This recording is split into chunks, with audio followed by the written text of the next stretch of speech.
In this video, I'm giving you a full roadmap from beginner to advanced in web development. And this is not the kind of roadmap that you might be used to. I'm not going to give you a list of topics to learn. I'm not going to give you some courses to go through or some books to read. I'm going to give you 7 projects that will take you from complete beginner to an advanced web developer. Because if there's anything that I've learned in learning the code over the past 3-4 years, is that the only way to learn the code, to become a web developer, whatever type of developer you want to become, is to build projects. Coding is the type of skill that you acquire only through actually coding. So this is why today we're doing things very differently. The goal of this video is that just by building these projects from scratch, which is by the way not going to be easy if you're a beginner or whatever stage you're in, the purpose of this is that you're going to have to go out of your comfort zone. At each level, you're going to be building a new project that is by design gonna give you skills that you have never used before. So what does that mean? It means you're going to have to go online and figure things out. You're going to have to figure out how to use things like ChatGPT or AI tools intelligently to figure these things out on your own. What I'm simply going to give you is an outline and some instructions on what I want you to build, and then it is going to be your job to build this. But I promise you, if you go through this entire video, you build all 7 projects, you're going to be amazed at what you're going to be able to do just with these 7 quite simple projects at the end of this. So I'm very excited for this, and as a companion to this video, I have actually created sample solutions for every single one of these projects, which you can get in the first link down below in the description. And you're also going to be sent a list of all of the instructions that you go through, so you don't have to like write them down or memorize them or anything like that. So you can get that in the first link below in the description. And obviously it is completely entirely free. I'm not selling you anything in this video. But if you do want more, you do want me to actually teach you how to learn to code from scratch, I do have a paid program which you can optionally check out in the second link down below in the description. So now getting into the roadmap. So your step 0, I suppose, is to just learn some basics. So this is really the only place where you're just gonna go and learn, like mechanically study something, because you do need to have some basics under your belt before you can start building something. So what you wanna do is go on YouTube, go online, go watch my videos if you want to on how to learn the basics of HTML, CSS, and JavaScript. So when it comes to web development, in case you're not aware, there's probably 3 languages that we're using. We're using HTML to essentially construct the skeleton of what information is going to be on your web page. You have CSS, which determines how that web page is going to look like. And then we have JavaScript, which is a programming language that we use to add any dynamic content on the website. And all of this is going to become clear as you sort of learn the basics of these 3 languages. And also, when it comes to web development, we always have the front end and we have the back end. You don't yet at this stage need to understand this, but just understand that in the front end, we use HTML, CSS, and JavaScript. And in the back end, you can actually use any programming language that you want. So after you have some basics under your belt, your first project is to build a simple portfolio website. So here, the purpose is not that we're building a fully fledged portfolio website that you're going to use to apply for jobs or something like that. No, the purpose here is that you're simply building your first HTML website from scratch. That is right. As your very first project, you're building a fully fledged website. It's going to be a very simple website, but it's going to give you an idea on how to actually build websites from scratch. So the idea here is that first of all, you're going to create an HTML template that is going to include some information about yourself, some coding project. These can just be dummy projects for now. And the cool thing here is after you've gone through all these projects, you can then come back to this project and make it nicer, make it more flashy, and actually add the projects that you've now built into this portfolio website. And then ideally what you also want to do is include links to like 1 or 2 different pages. You might want to create, for example, an about page, so a different HTML page where you give some more information about yourself, and perhaps you want to create a contact form. If you don't want to, if it's too difficult, you don't have to actually do this right now, but just create a form where when someone fills it, you like create some JavaScript pop-up or something like that, and then later on you're going to actually like connect it to an email service or things like that. But just for now, that is what you're going to focus on.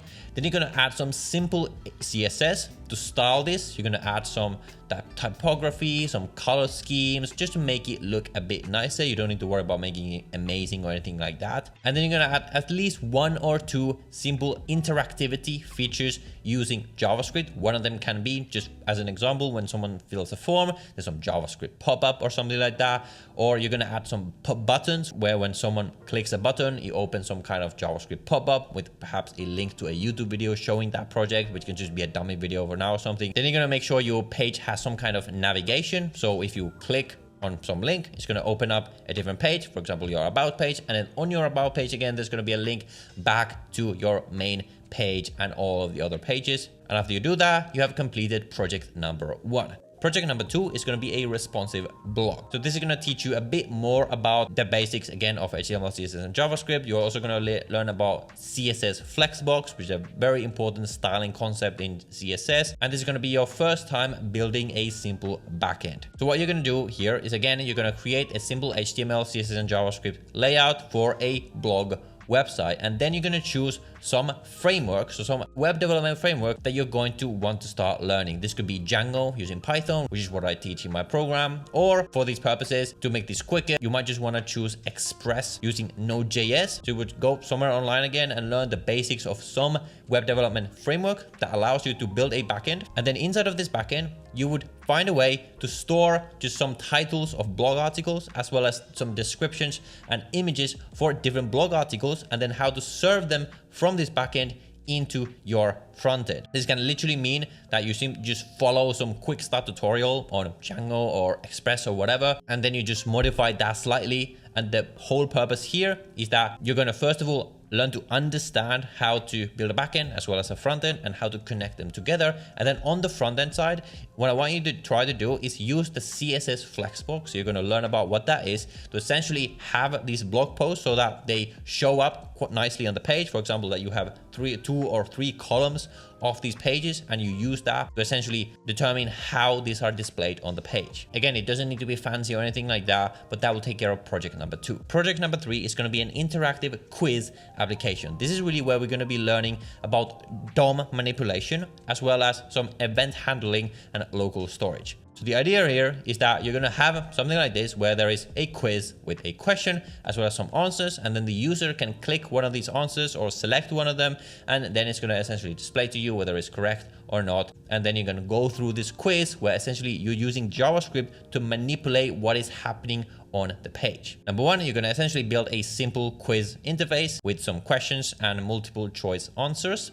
And you're going to implement some JavaScript logic on how to calculate scores and show results to the users. And for this, you're going to be utilizing what is called local storage. So essentially this means browser storage. So you're storing information about the score and the questions and things like that in the local storage of the browser. So you're going to figure out how to do that. And then you might imagine using JavaScript pop-ups to essentially tell the user whether they were correct or not. That takes care of project number 3. Project number 4 is going to be a simple weather dashboard. The purpose here is to create a very simple application that displays weather information on the page, and the crucial concept we're learning here is APIs. This is the first time we're essentially using JavaScript, or you can also do this via the backend if you want to access data via what is called an API from essentially outside of your application. So essentially, just to oversimplify, what an API means is that you have some service out there with some data, like outside of your application, where they've given access to us programmers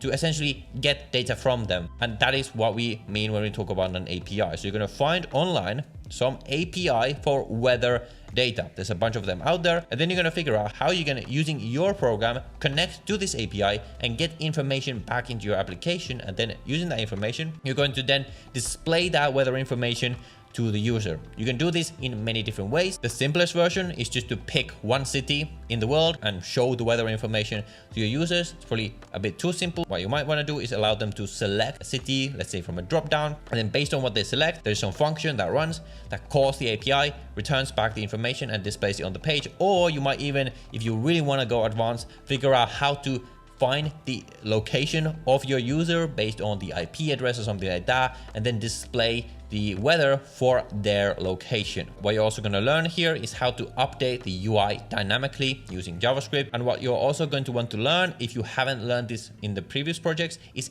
error handling. So basic error handling. So anytime you're accessing some outside data, there might be some errors. What if the API is down? What if there is some error in the request and you cannot actually obtain the data? You're going to want to essentially gracefully handle these errors. And this is what you do with the concept of error handling in programming. So you're going to want to learn about that and make sure that your application doesn't crash in case there is some error in your API request. So once you've done that, that takes care of project number 4. Project number 5 will be an e-commerce website. Here again, we're connecting a front end to a backend. So you can either use the same or a different framework you used before to build a backend with a database with some items for an e-commerce website. So you're probably going to want to figure out how to create a simple database that can store, for example, product titles, product descriptions, and product prices, and whatever other information that you wanted to store. So that is the first new concept we're learning here. That is database management. Depending on which framework you're using, there's many different options for which database you might want to use. If you're using something like Django, you're probably just going to use the default Django object relational mapping that is built into Django, and you would use the Django documentation to figure out how to use that. Or you can use something like NoSQL or NoSQL databases like MongoDB or whatever. In programming in general, it's good to just understand the concepts. Like which database you use is less important than just understanding how databases work in general and how to work with them. So you can choose whatever you want. And what we're also familiarizing ourselves here is what is called CRUD operations. So CRUD refers to create, read, update, delete. So essentially a lot of applications, the most applications in the world are what we call CRUD applications, where the core of the application is to do some kind of create operations to create new data, new database entries, read stuff from a database, update stuff to a database, and delete stuff from a database. And building a simple e-commerce website is going to be a really good way for you to learn that. So essentially what you're going to do is again use HTML, CSS, and JavaScript, or you could even at this stage learn a front-end framework like React or Next.js if you want to, although that is optional. So whatever you're doing, you're going to build a simple front end for a e-commerce website that displays different products, where ideally you can click on products, you can click add to cart. There's going to be some kind of a cart that you can then click and open the chart. There's going to be some checkout button. You don't actually have to implement checkout here yet. This is again something that you can come back to later because that is kind of advanced. And if you do want to actually implement things like user authentication and payment processing, I also have a more detailed tutorial on the channel on one way to do that. So that is really the core here, connecting a front end and a back end together again. So we're getting practice with that, but also connecting these to the third piece of the full stack of the web, which is a database. And if you do that, it doesn't again have to be super fancy. The goal here again is to understand how these pieces work together. So after you've done that, that takes care of project number 5. Project number 6 is a social media API. So here what we're doing is we're building a simple social media application from scratch. Again, what we're going to have is a front end and a back end and a database, where essentially the functionality of the application should be such that there is some front end where you first of all need to log into the application. So you're going to, for the first time, build user authentication. So you're going to learn about sessions and users and like security and things like that. And then the users are going to be able to log in with their username and their password. And once they are logged in, there should be some page where you can essentially create a new post on your amazing new social media application, such that all the users of the application are going to be able to see that post. If you want, you can make this more complicated, where you can add friends and it's only your friends who can see your post. But for a simple version, you're just going to make it so that all users can see all posts. And again, there's going to be some other table in your database that is going to store these posts. Probably going to want to connect them to who made these posts. So you're going to probably want to learn about how to connect different tables in a database together and how to do this efficiently. And on your backend, you're going to create your own API for how this social media app is going to work, where there's going to be some endpoints. So backend endpoints, which you might already have learned about in the past project, means that when some endpoint is triggered, some action occurs and there is some return value that is then sent back to the front end, where for example, when you want to create posts, there is some create endpoint in the back end that creates a post in the database, and then you go back to the front end, it's going to be an endpoint to delete the post. Again, this is going to be an example of a CRUD application. It's going to give you a lot more practice on databases, the backend and the front end. And if you haven't in the past yet done that, you certainly at this point are going to want to learn a front-end framework like React. I have tutorials on this on the channel if you want to check out, or you can again go online and learn the basics of React, how to really build a front end using React. It's going to be much easier for more and more complex projects than using plain HTML, CSS and JavaScript, and a massively important skill that you're going to want to have as an employable web developer. So that takes care of project number 6. And finally, we have project number 7, and I'm actually going to leave this very much to you to decide exactly what you want to do. But here, what I really want you to do is just go and think about what would be some problem that you want to solve with coding, some web application that you really wish existed. It can be simple, it can be complicated, but something that you would imagine yourself using.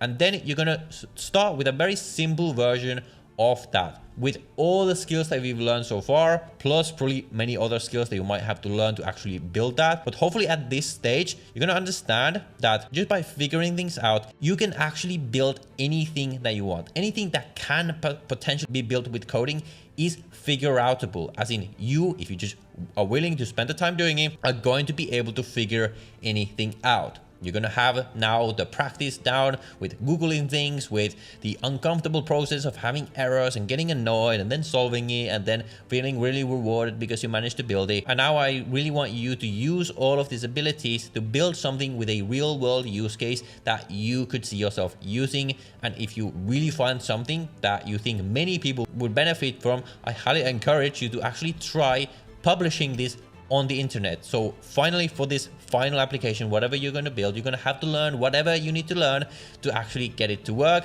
And then finally, you're going to have to learn how to host it online. And if you want to try to sell this to people, you're going to also have to learn about payment processing. How do you actually physically really collect payment from people online? There's many services for this. Stripe is really popular. You can do this using Wix Studio, which is what I have a tutorial for on this channel. But I really hope that you build something that you're really going to be proud of, because it's exactly these kinds of projects that are actually going to help you land a job.